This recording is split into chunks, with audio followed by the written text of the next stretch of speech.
लोग जो यहाँ बैठे हैं, हमारा जनजाति मोर्चा बैठा है यहाँ पर। क्या है कि हमारे आदिवासियों का आरक्षण था, 32% आरक्षण था। हमारा 32% आरक्षण को काट दिए हैं, इसलिए हम लोग यहाँ पर धरना पे बैठे हैं।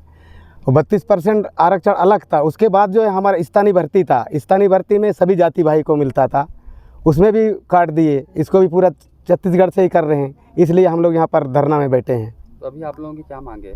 हमारा मांग हो ये हमारा 32% आरक्षण को पूरा करे और हमारा जो स्थानीय भर्ती को भी फिर से जिस जिला में है उस जिला वालों को लागू कर दे। अगर आपकी मांग पूरी नहीं होती है तो आगे दिनों में आपके द्वारा क्या किया जाएगा? आगे और हम चक्का जाम करेंगे और दुकानें बंद कराएंगे, पूरे छत्तीसगढ़ बंद कराएंगे हम लोग।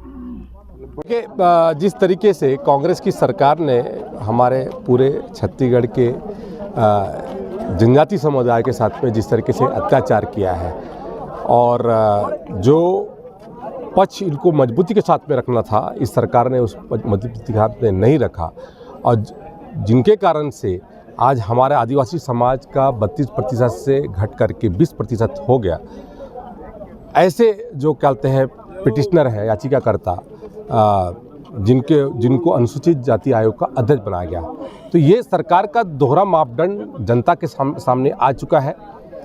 उसके अलावा हमारे जो बस्तर, सरगुजा और जो बिलासपुर संभाग के, जहाँ पर रायगढ़ और गोरेला, पेंड्रा, मरवाही, कोरबा, इन जिलों पर जो स्थानीय भर्ती में हमारे लोगों को प्राथमिकता थी, जो किसी भी वर्ग के हों, उनका यहाँ पर प्राथमिकता ख़त्म कर दी गई है। निश्चित तौर से इससे बड़ा दुर्भाग्य क्या हो सकता है कि अब हमारे बस्तर के लोगों को अब जो नौकरी में जो प्राथमिकता मिलती थी या सरगुजा के लोगों को प्राथमिकता थी, वो अब ख़त्म कर दी गई है और हमारे लोगों को अब इसलिए बहुत सारे उसमें दुभर प्रक्रिया से गुजरना पड़ेगा।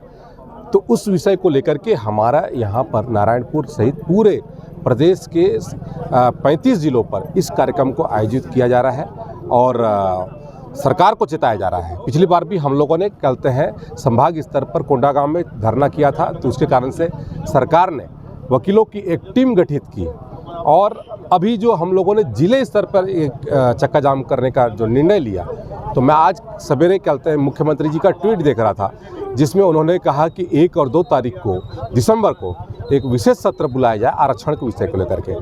तो सरकार इस विषय को लेकर के कम से कम अब दबाव में आ रही है और हमारी सरकार से मांग है कि हमारे लोगों को जो 32% आरक्षण मिल रहा था वो यथावत रहे और यहाँ के हमारे जो लोगों को, जो स्थानीय लोगों को प्राथमिकता थी, उस प्राथमिकता को अग्रिम दिनों में क्या किया जाए? आगे के दिनों में और भी हमारे जो विरोध के जो तरीके हैं वो अलग अलग हो सकते हैं और उस तरीक़ों को हम अपनाएंगे।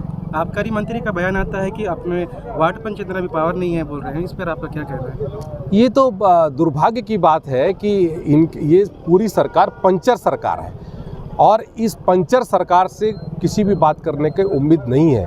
ये केवल दारू पिलाने पर विश्वास कर सकते हैं और केवल हमारी सरकार की योजनाओं का लोकार्पण कर सकते हैं और केंद्र की योजनाएं, चाहे वो जल जीवन मिशन हो, चाहे डीएमएफटी की राशि हो, चाहे